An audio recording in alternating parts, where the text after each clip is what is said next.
આમ ઝીણો ઝીણો વરસાદ પડતો હોય અને માનો કે તમારી કાર જંગલમાંથી પસાર થતી હોય તો એ અનુભવ તમારો કેવો હશે? જોરદાર. મને તો એવું લાગે. બસ આવી મોજ અમારા મિત્રોની હતી જ્યારે અમે ગયા વર્ષે મહારાષ્ટ્રની ટ્રીપ કરી હતી, અને એ પણ ચોમાસામાં. પણ એ પહેલાં અમે સાપુતારાના આહવાના જંગલોમાંથી પસાર થયા હતા, અને અમારી ગાડી, આજુબાજુના વૃક્ષો અને આ બધું જોવાની એક અલગ જ મજા હતી. તો રવિન્દ્રાસ જર્નીમાં મિત્રો તમારું ફરીથી સ્વાગત છે. ગયા એપિસોડમાં મેં મહારાષ્ટ્રના નાસિક દરમિયાન એક વ્યૂ પોઈન્ટ પર રોકાયા હતા, એની વાત કરી હતી. આ વખતે હું સાપુતારાના આહવામાંથી પસાર થતા જંગલ, વરસાદ અને ધોધમાં નાહવાની જે મજા આવી હતી એની વાત કરીશ. આમ જંગલમાંથી પસાર થતા હોય અને આવું વરસાદી વાતાવરણ હોય તો તમને નથી લાગતું કે મારે એક કવિતા કહેવી જોઈએ? તો આના ઉપર એક મસ્ત કવિતા છે જે હું તમને અહીંયા કહીશ.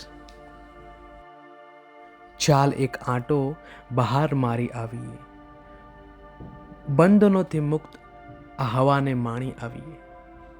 આમ તો સ્થળ ક્યાં કોઈ બાકી હવે, આમ તો સ્થળ ક્યાં કોઈ બાકી હવે, કોઈના દિલ સુધી ચાલ એક લટાર મારી આવીએ. વધીને દસકા બધું છોડીને સંસારમાં આપણું ગણિત ખોટું પાડીને આવીએ. આપવાની મજા શું હોય છે એ જાણવા વૃક્ષ કે પછી વાદળને મળી આવીએ. ચાલ એક વાંટો બહાર મારી આવીએ.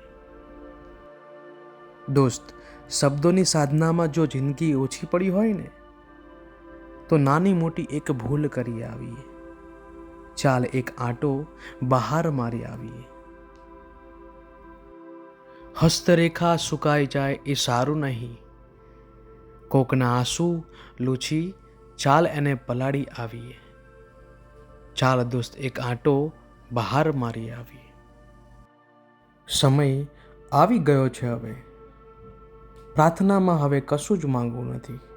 ચાલને એક હાંક મારી આવીએ. ચાલ દોસ્ત આ બંધનોથી મુક્ત થવાનો એક આંટો મારી આવીએ. આમ જંગલમાંથી પસાર થતા એક ઉબડખાબડ સવારી પછી એક છુપાયેલો રત્ન એટલે કે એક મસ્ત ધોધ મળી ગયો. આ ધોધ ઉપર જઈને ત્યાં જઈને ઠોકર ખાધી તો જાણે એવું લાગ્યું કે વહેતા પાણીનો અવાજ કેવો હોય છે. અને આ વહેતા પાણીનો અવાજ અમારા કાનમાં જાણે એવું લાગતું હોય કે કોઈ સંગીત ચાલતું હોય. પછી અમારા વિજુભા તો ચડી ગયા પથ્થર ઉપર અને ધોધ ઉપર નાહવા.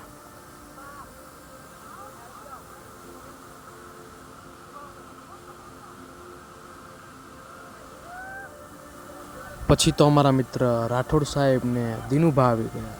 જુઓ એમની મોજ. અને મારી બાજુમાં પતુ ઊભો હતો એટલે કે પ્રતાપ. એની એ મોજ હતી. સ્ટાર્ટ થઈ ગયો.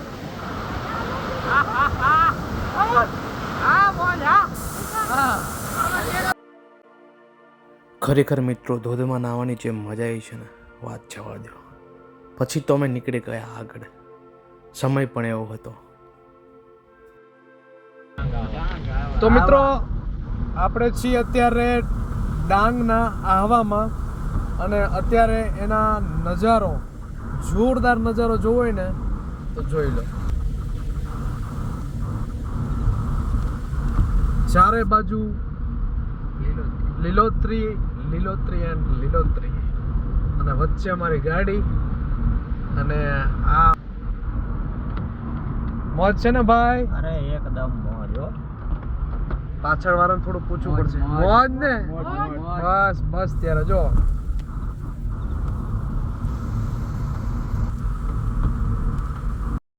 એક બાજુ ધોધમાં નાહ્યા હતા તો બીજી બાજુ વરસાદ પણ એવો હતો. અમે તો ખૂબ પલળી ગયા અને ઠંડી પણ એવી હતી. અને સાંજનો સમય હતો અને વિચાર્યું કે એક જગ્યાએ ચાના સ્ટોલ ઉપર ઊભા રહીએ, ચાની મસ્ત ચુસ્કી મારી. એમ કરતા આગળ ચાની ચુસ્કી મારવાનો ઇંતજાર ખતમ થયો. દોસ્તો, આમ વિચારો કે વરસાદ પડતો હોય, અનેક સ્ટોલ ઉપર તમે ત્યાં ઊભા રહો છો અને મસ્ત મજાની ગરમ ચાનો કપ તમારા હાથમાં હોય તો જાણે કે એવું લાગે કે એક જાદુઈ દુનિયામાં તમે આવી ગયા છો. એ ચુસ્કી મારતા મારતા એ વરસાદને માણતા માણતા તમને એવું લાગે છે કે તમે સ્વર્ગમાં છો, એની અનુભૂતિ કરી રહ્યા છો. और ये चाय की प्याली दोस्तों आपके नाम, इस बारिश में मैं और आप चाय की चुस्की. આ સફર ફક્ત એક ભાગી જવા કરતાં વધુ હતી. તે કુદરતની અદ્ભુત પૃષ્ઠભૂમિ સામે તેના કાચા સ્વરૂપમાં મિત્રો સાથે યાદો બનાવવા વિશે હતી. લીલાછમ લેન્ડસ્કેપ્સ, તાજગી આપતો ધોધ અને ગરમ ચા એક અસાધારણ અનુભવ માટે બનાવવામાં આવી હતી. તો આ સાથે આ વ્લોગને હું વિરામ આપું છું મિત્રો. અને ગયા વર્ષનો જે ભૂતકાળ મેં પુનર્જીવિત કર્યો હતો તેનો સાથ આપવા માટે તમારો આભાર. આ સાથ સાથે તમે જોડાયેલા છો એનો પણ આભાર. અને હા, કમેન્ટમાં કહેજો કે કવિતા કેવી લાગી.